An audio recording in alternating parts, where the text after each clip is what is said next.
do they get in the garage?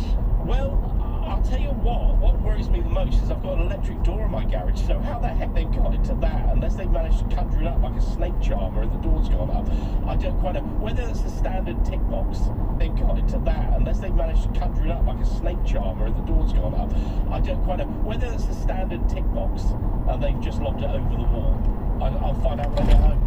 Well, that's exciting. So it is quite exciting. So if anyone needs any coffee pods, you can get there before I get there about 9 o'clock tonight.